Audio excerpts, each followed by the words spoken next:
Assalamualaikum warahmatullahi wabarakatuh. Perkenalkan, nama saya Sri Sumartini SPD, instansi SMPN 4 Gerung, Kabupaten Lombok Barat.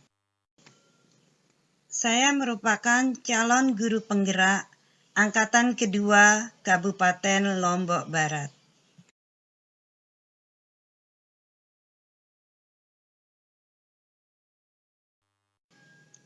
Pada kesempatan ini, saya akan membahas tentang refleksi dan kesimpulan filosofi Ki Hajar Dewantara. Paparan kali ini pada modul 1.1 A9, yaitu koneksi antar materi, kesimpulan, dan refleksi pemikiran Ki Hajar Dewantara.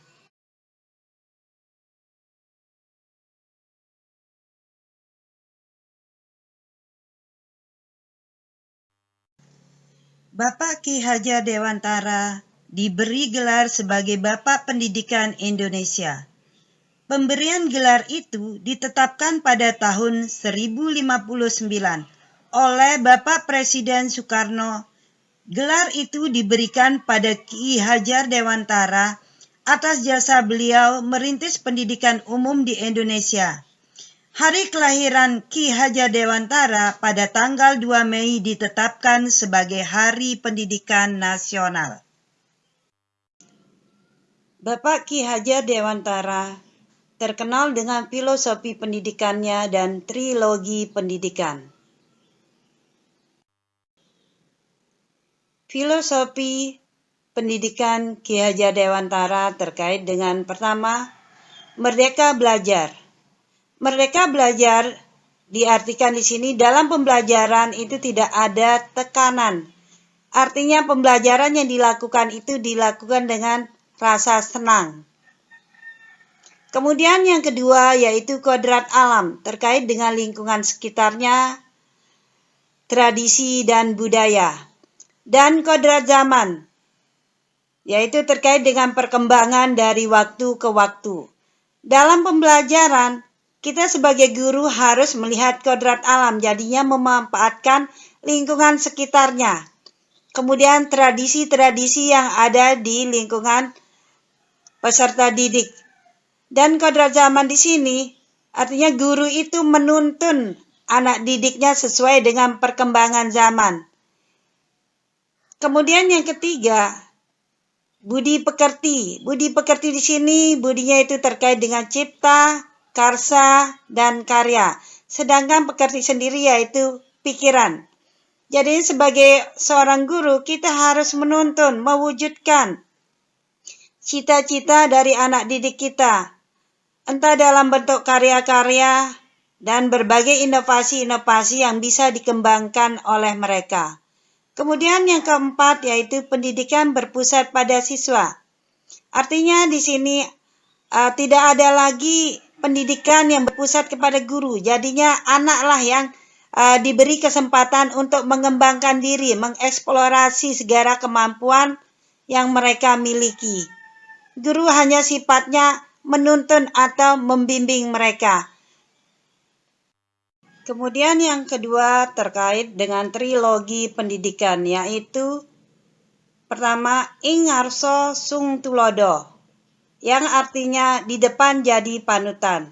Sebagai seorang guru, kita harusnya memberikan panutan atau teladan kepada anak didik kita. Misalnya seperti sikap dan perilaku kita yang terpuji, sehingga anak didik kita bisa mengikuti segala perilaku baik kita. Kemudian yang kedua, ing madya mangun karsa. Artinya di tengah memberi semangat. Sebagai seorang guru, kita harus bisa memberikan semangat kepada anak didik kita atau kita merangkul mereka dalam artian berkolaborasi. Kemudian yang ketiga yaitu tuturi handayani. Di belakang memberikan dorongan. Sebagai seorang guru haruslah kita memberikan motivasi kepada anak didik kita sehingga minat belajar mereka akan tumbuh kembali. Kesimpulan pendidikan menurut Ki Hajar Dewantara. Pendidikan memberi tuntunan terhadap segala kekuatan kodrat yang dimiliki anak, agar ia mampu mencapai keselamatan dan kebahagiaan yang setinggi-tingginya, baik sebagai seorang manusia maupun sebagai anggota masyarakat, melalui pembelajaran budi pekerti dan kecakapan hidup.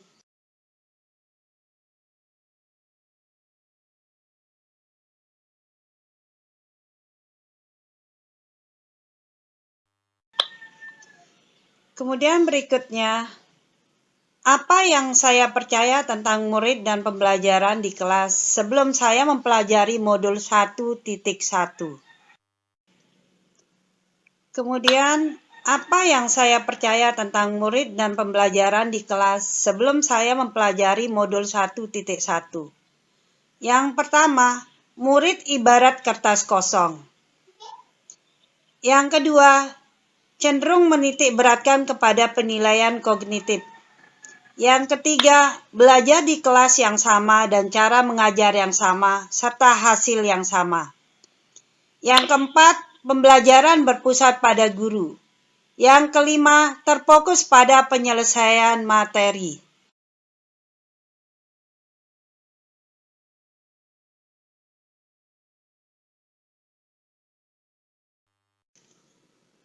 Yang kedua, apa yang berubah dari pemikiran atau perilaku saya setelah mempelajari modul? Yang pertama, mengembangkan pembelajaran yang berpusat pada murid. Yang kedua, menuntun anak mengembangkan bakat dan minatnya. Yang ketiga, membimbing anak dengan penuh kecintaan. Yang keempat, memberikan pembelajaran dengan cara bermain dan bervariasi serta menyenangkan.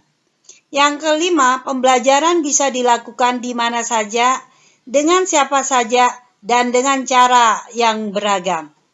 Yang keenam, yaitu pembelajaran harus menuntun budi pekerti siswa.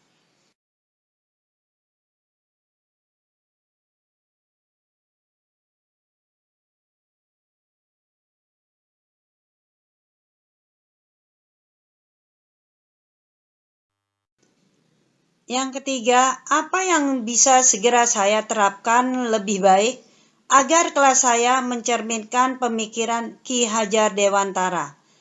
Pertama, yaitu mengembangkan pembelajaran yang berpusat pada siswa dengan mengikuti perkembangan zaman. Kemudian yang kedua, merancang pembelajaran yang menyenangkan dan berorientasi pada budaya lokal. Yang ketiga, merancang pembelajaran budi pekerti yang mencerminkan pemuda Pancasila. Yang keempat, berusaha menerapkan trilogi pendidikan.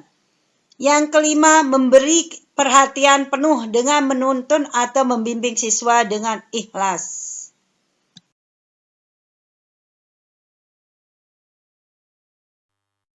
Sekian yang bisa saya sampaikan tentang filosofi Ki Hajar Dewantara dan refleksi Ki Hajar Dewantara.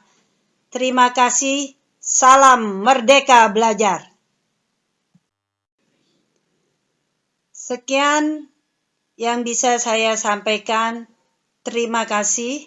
Salam Merdeka Belajar.